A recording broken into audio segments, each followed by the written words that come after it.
What's going on, workforce? Brian here for Work to Game. I hope you're having a good day. So let's talk about some Destiny 2.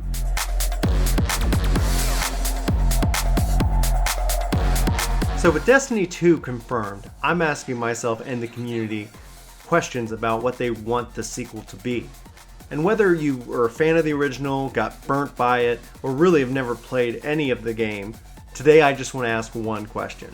And that is, should Destiny 2 retain the shared world shooter model of the original, go with a private game matching style system, aka Diablo and Borderlands, or move to a persistent world model more akin to Final Fantasy XIV, WoW, and other MMOs of the type? And there's reason behind this question. So Destiny's shared world shooter model mirrored that of an online world, in which that one would technically matchmake into the tower or onto varying missions, and you would occasionally run into other players out in that open world area. And I think that was actually a really cool approach, especially with public events, but it wasn't without its issues. Trying to join friends while they were in the tower could have been a hassle. You couldn't go on a patrol with more than 3 people in a party, and so there were these restrictions and these issues, and then trying to connect can cause a lot of pain. And if you weren't used to that, if you weren't used to playing an MMO and having to rely on a server, and you were just trying to get into a game, you could have been put back. It would not have made sense. You're like, hey, I'm trying to play this level, why can't I play this story mission? And it's like, well, first you got to matchmake, and then you got to go to the mission itself. The thing I think a lot of people felt was it took a lot of time to do anything, to get to the tower, to get into a mission. It took a lot of time because the game wasn't really telling you were matchmaking or connecting to a server. It was simulating that you were traveling at light speed to your destination and location, which was always just strange because, okay, we got to fly there, but it's just right there. But then you have people who have just issues connecting in general. So on my earlier Destiny 2 video, Daniel writes in, he says, and talks about one of his main frustrations when trying to play Destiny. He said that yes, he was super hyped for the first one and he got sucked into pre-ordering the collector's edition. And he played all the way through House the Wolves, and after that it completely fell apart for him. So then he goes on to say that eventually he did try to come back, and because his Xbox died, he got a PS4 and he got the game all over again at the behest of his brother. So he gets in and he tries to connect into the tower, and he keeps trying, and it's not working. It's just it's kicking him out. He keeps getting disconnected, and he can't even complete the first quest. So then he can't even do PvP and other game content, and so he just gives up. And that makes sense. I feel for Daniel, and I'm sure that he's not alone. I know a lot of people. I mean, I've been kicked. I've had issues connecting, but it is just this punch right when you're starting the game, especially because the original Destiny, Vanilla, didn't communicate that it was an RPG. It didn't communicate that it was a light version of an MMO, and that, I think, caused a lot of people to go like, what's happening? Why do I have to be online all the time?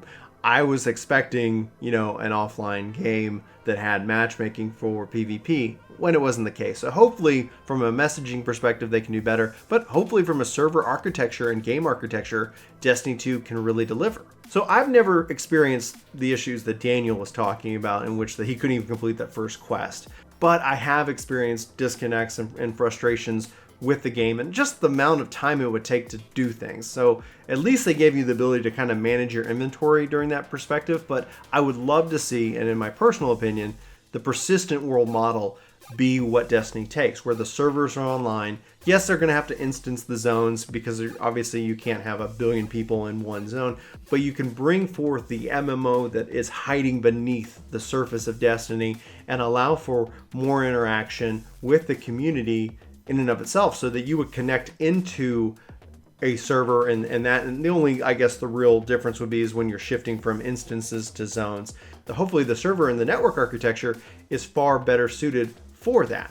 So in theory, that should help improve loading times, that should improve matchmaking times, that should improve zoning in and out times. I think that would, in my mind, would also make the world feel more connected. The tower always kind of felt disconnected from everywhere we were going and doing, but from the trailer's perspective, it looks like we're going to be outside the walls, we're in the woods, we're in the wilderness.